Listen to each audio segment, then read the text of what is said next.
Hello, guys and gals, me Mutahar. I know there's gonna be that one guy in the comments, blue polo analysis. Well, it's pretty true. You know when I got the Best Buy blue on? I'm about to crap all over Microsoft like they're the nicest street in existence. Ladies and gentlemen, as you all know, Windows 10 is dying this year. I'm not shy about making videos on this. I've actually talked about this, and I basically said that, Windows 10, all the updates and the security stuff you're getting, well, that's basically gonna stop, okay? Microsoft wants you to jump all the way to Windows 11. Now you might be like, but Muda, what if I can't upgrade my computer because it says it doesn't support it?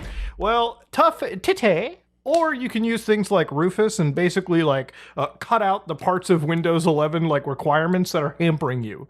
But that's not to say that kind of stuff is going to last forever, okay? Let's just be completely real. Now, I think it's kind of nonsense. I really think, Windows 12 isn't even here. At least support this. And, you know what? Microsoft kind of had to admit that, they're losing. Microsoft has to admit that they're actually losing. And, they straight up just said, yeah, we're gonna at least give you guys some actual updates for that 10. So, for instance, they released, this little follow-up just a couple days ago, and I wanted to, kind of cover it. So here's what happens when Windows 10 support dies. Microsoft no longer provides any security or feature updates or technical support for any of those Windows 10 computers. So while they're gonna continue to function, they're not gonna receive those regular security updates. So if you're a Windows 10 person and you're like, I just don't want to go to 11, okay? Which, again, I don't really understand why not. If you can't upgrade, I upgraded to Windows 11 as soon as it was, officially available inside my VM and on that computer back there. And generally speaking, it's an okay experience. It's good for Windows, right? But if you want to protect yourself from all the nasty viruses that exist all over, you're gonna probably want to upgrade, okay? Now, of course, any company or organization that operates Windows 10 may find it challenging to maintain regulatory compliance with unsupported software, which actually is a pretty important part towards the latter half of this video, but I want to kind of just run through this. So applications running on Win 10 may not be supported. Those 365 apps, they'll continue to receive any of those security updates until October 10, 2028. Which, again, shows you that, obviously, for a lot of people that aren't upgrading and have been subscribers, Microsoft's a little worried, right? If all of a sudden, those subscription services aren't able to use their product, which I suspect a lot of them are, they're going to start losing. So this is why they're, giving those people feature updates and security updates until, of course, 2028. And when that time comes, they're hoping that hopefully these people have switched over to 11 or maybe even Windows 12 by that point, dude. You never know. So, of course, Microsoft will continue to provide security intelligence updates for Windows Defender Antivirus on Windows 10 through October 2028. Now, you might be like, doesn't that conflict with point 1? And no, it doesn't, because in point 1, they say regular security updates, yada, yada, yada. But generally speaking, anytime you install Windows, you have Windows Defender, and they're going to give you all of those updates till 2028, because I very much doubt that Microsoft wants to be in a situation where a whole bunch of YouTubers, news people, are all going to laugh at them when they find out, holy shit, guys, you're on Windows 10. Congratulations, you're not going to get butt-fucked at end of life, okay? There's a reason why you can't connect things like Windows XP to the internet without any form of condoms on your routers or your system, because just by connecting Windows XP or even older versions of Windows right now, I've made a video on it. Plenty of other YouTubers have made videos on it. Eric Parker made a good video on it. He kind of broke the news. Tons of crazy botnets and hackers just look for Windows systems at EOL and infect the shit out of them and put them into botnets and use them for nefarious purposes, which is something that could happen to even Windows 10 or Windows 11, 10, 15 years later, when it's EOL, some person with a really old computer decides to connect it on the internet and realizes, oh shit, we're getting taken advantage of. Now, one of the reasons why, I guess, sort of companies kind of got into how Microsoft lost a little bit was also some So some people are saying that Windows straight up said that they're powering over 1 billion monthly active devices. And you might be like, why does that statement really mean anything, Muda? Well, according to some people who basically cover Windows for a living, quietly apparently implied that a lot of people are actually abandoning Windows, okay? So they actually used to say that Windows was running on 1.4 billion devices. Now, the thing is, for a lot of these companies, and I'll just straight up say it, that number is super important to them, okay? It's like the holy grail, all right? That is like the biggest flex to all of their competition. As long as any company can say, we support so-and-so device, we have so-and-so many users, it's the ultimate dick-swinging party to any of these companies. So I doubt that Microsoft just like conveniently rounded down. It's like talking about your dick size, okay? You don't round down. If anything, you round up if you can. So it's a quiet wonder of like, is Microsoft actually losing? But did they lose like 400 million people? I'm gonna probably wager no. I don't think 400 million people have just stopped using Windows out of nowhere. The thing about Windows is it's entrenched. And one of the reasons why this is important to me is that obviously Windows is not top dog anymore. I would say the last good version of Windows, in my opinion, was probably Windows 7, okay? Anything after that, it has felt like a fart in the wind. You know, Windows 8 fucking sucked. Windows 10 was like, all right, you're giving me Windows 8 without all the dog shit attached to it. And then Windows 11 is just kind of, you like AI? We like AI. We hope you like AI. Let's just shove as much AI shit as we can into this system. And I really feel like a lot of these big tech companies, like AI is just a sort of like weird business that they're all just running after, okay? And I'm not somebody that's a Luddite. I think AI can be cool. There's a lot of stuff that I was reading where like, you know, people were making these AIs, like these students that were like diagnosing people with like, I think it was malaria, faster than like doctors could, inadvertently saving a lot of lives. In a lot of cases, I think in the medical field, AI is pretty cool. But then again, I remember that AI is also used to, you know, target civilians in military applications. I also really understand that AI is used to steal from the artist and then replace them without their consent, just because that's how a lot of AI models work, right? You know, a lot of these big companies like Anthropic, like Meta, like Microsoft, you know, a lot of them allegedly will just download pirated content, you know, stuff that me and you would get a fucking nasty letter in the mail for, maybe even civil like litigation. But these companies can basically use the pirated media as fair use training material for AIs. And then when they get pinned for the piracy, they're really just paying a fine they knew they had to pay anyways. Remember, piracy really isn't a crime, I guess, as long as you're rich enough, okay? Like, as long as you can pay the fucking civil penalty, what does it even matter? You know what I mean? Who gives a shit? But anyways, I'm getting a little bit too ahead of myself. The thing with Microsoft kind of admitting this failure right now is actually good, because it really shows that they're not the top dog, okay? They used to be back when XP, Vista, 7, all the way up to 10, people used Windows because that's really all that could have been used. Microsoft was at an advantage. If you were a PC gamer, if you were anybody that wasn't using a Mac, Windows was the only viable alternative. Linux existed since the beginning, since the inception, but it's never really been a mature option up until very recently, where the average user can convert to it and not feel the level of friction they once did, right? That's the important part about this, right? That's the important part about this technological like gap that we're having here. Now that gap is really tiny. Now if you want to use Windows or you want to use Linux, aside from a few professionals with certain specific applications, like people that are locked into Adobe, or, you know, God, you have to use Microsoft Office, even though I really feel like Microsoft Office is only pushed because big companies pay for subscriptions and they just force that onto the user. I have never fucked with Office since high school, since my first job, ever since, I would say after 2010, 2011. We've just been Google Doc users here, okay? And that's just pretty much the family we're locked into. So yeah, it's one of those things where obviously the competition is here, the choice is here. You know, it is what it is. Now, one of the things that I kind of wanted to talk a little bit about this stuff with Microsoft is, why has Windows basically been the dominant operating system? You know, for a while, if you went to the store, you went to Best Buy, right? Like your only other option was picking up a MacBook, which, Apple's been around forever. And, I was somebody that made a Porsche Mac. If you remember that video from like 3 years ago, I built a Mac that was better than, I would say, most of the Macs you could buy for a fraction of the price. And I used that through a virtual machine Hackintosh method. Now, ever since Apple switched their processors to M processors, their own stuff that was really good, everybody in the industry is trying to slowly copy them. In fact, they're so good that even me, a dedicated Apple hater, actually ended up buying one of these things because they're just really good. And, realistically, if you didn't want to get an Apple, your only other option was picking up a fucking Chromebook. Now, the thing is, Chromebooks aren't even all that bad either. If you wanted to go to Best Buy and shit, you can pick up a Chromebook for $280. You could even install like Linux. You could even install Proton and play some Steam games on it. Not saying the experience on this thing will particularly be good, but it's an option that's available.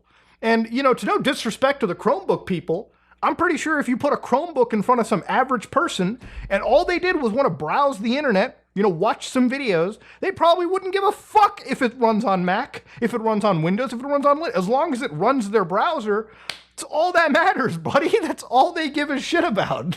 Now, looking into Microsoft's past, and this is where I kind of wanted to make this video to sort of showcase that Microsoft has never been like a competitive group, right? Microsoft has really gained a lot of advantage back during the days of MS-DOS, the original Windows, where they were the first ones with a very general usable operating system. But they weren't the ones with the best operating system. What Microsoft has always really done is abuse their position to basically remain dominant. Now, in capitalism, you might be like, doesn't the best product win, right? Doesn't the market decide anything?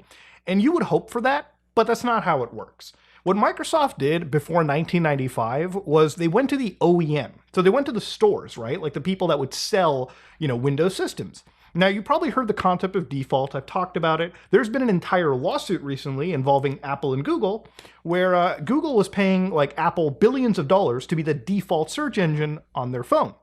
Now, I showed you in a video a couple days ago with PewDiePie, self-hosting, that you could run something called Seer X and G locally on your system and get a better Google experience without the ads and the tracking. Now, of course, what'll happen right here is Microsoft was basically the first progenitor of that. So before 1995, the OEMs, so your companies that would build your laptop, so HP, Acer, Asus, a lot of these companies you went to buy your pre-builds, Microsoft would basically charge them a license fee for every computer that they would sell, regardless if those systems even had Windows installed on it or not.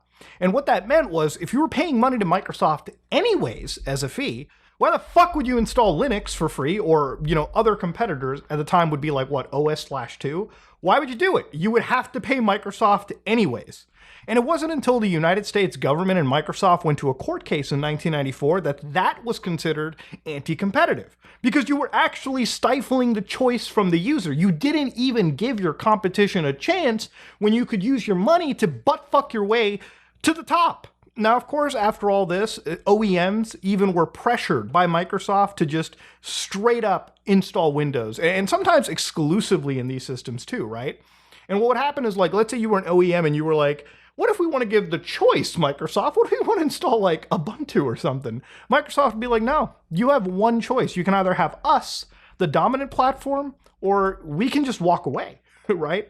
They wouldn't even allow you to dual boot systems, right? So they wouldn't even sell you a 2 operating system option. They wouldn't even give the user the chance to even learn that competition existed, right? Imagine if you fired up your system and you saw Windows or Linux or a flavor of it. You could have a choice between which one you wanted to use. You might actually give Linux a try back then, and you might be like, maybe I can make this work. It's better. It just works for me. But you never had the chance. Now, one of the really fucked things that I saw in this situation was in my research was that back in the, I don't even know this, but during the Windows 8 era, some of the OEM agreements had it where because of Secure Boot, which was a part of the UEFI motherboard, literally Microsoft had mandated that to be enabled by default, which basically meant that in certain cases, if you were Linux or another operating system that wasn't Secure Boot capable, you weren't even running. It wasn't straightforward to even install your competition. So after 1994, Microsoft still decided to actually stifle the competition. And while it was, outlawed, or, it was regulated that they couldn't do that per processor licensing, what happened later was that they had minimum commitment contracts. So let's say that you were a OEM, and Microsoft would just be like, all right, you have to purchase a certain amount of Windows licenses. And it wasn't like, hey, we're making, 400 computers, we're selling 400 computers, can we only have 4? No, you have to buy like 800 licenses or some insane amount, so that you were just basically pushing this license on as many systems that you were selling as possible. Again, if you were a competitor like Linux or any competitor, you never had a chance, especially at the store where most of the normies would go and buy their systems. Of course, even beyond all of it, you would end up having like this all or nothing model where Microsoft would basically say, for your entire lineup of computers, you have to sell Windows. Not just a specific set, all of your systems. Look, the point is, Microsoft never succeeded anywhere because they generally made the best product. They won because they were able to use their capital and their connections to basically force themselves into your computer, right? They were able to force the system to only provide you this option, right? Because that's just the reality.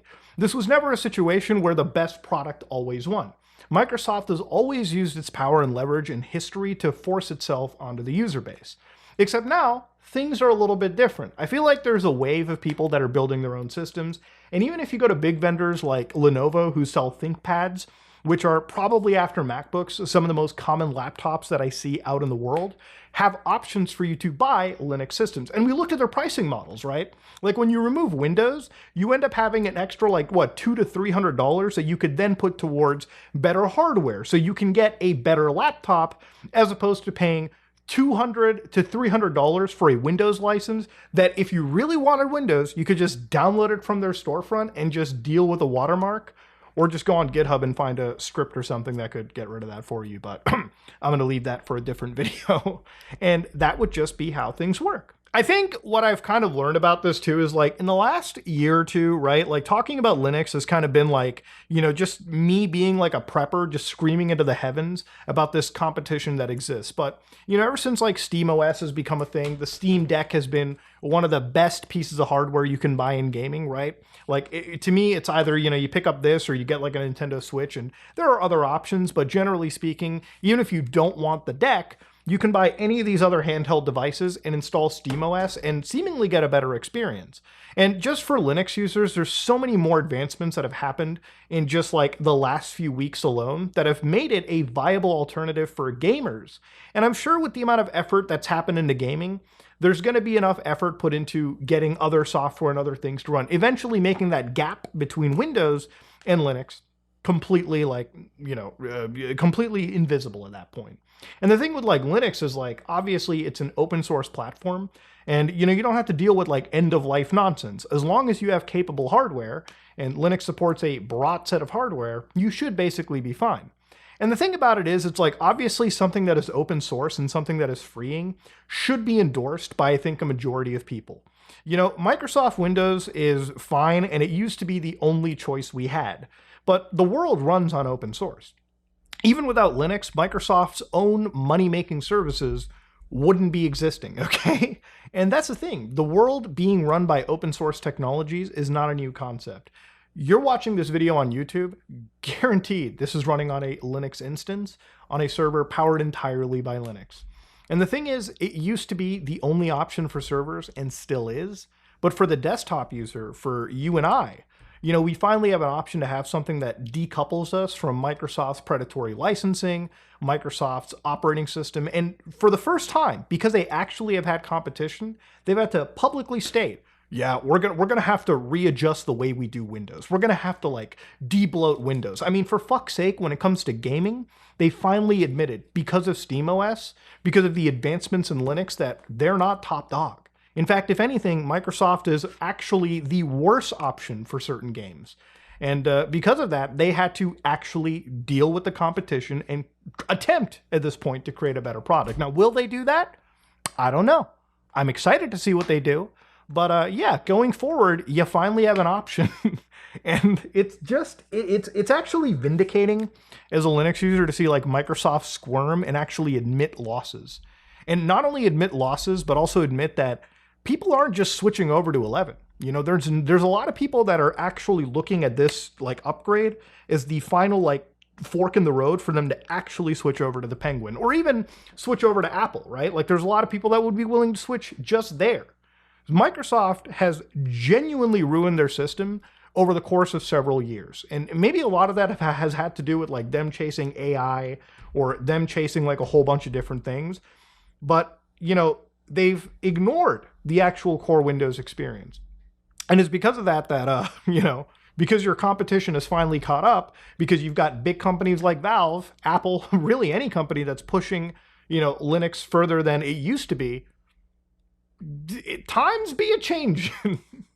And I wanted to talk about it because I feel like the more you guys learn about the history of Microsoft, the more you realize why it's here. You know that it's not a merit-based win. It's just Microsoft abusing the legal like system and abusing their relationship with OEMs that has got them where they're at. It's not because they're good. It's because they just had more money to play with. Ladies and gentlemen, this is me, Mudahar, and if you like what you saw, please like, comment, and subscribe. Dislike if you dislike it, I am out.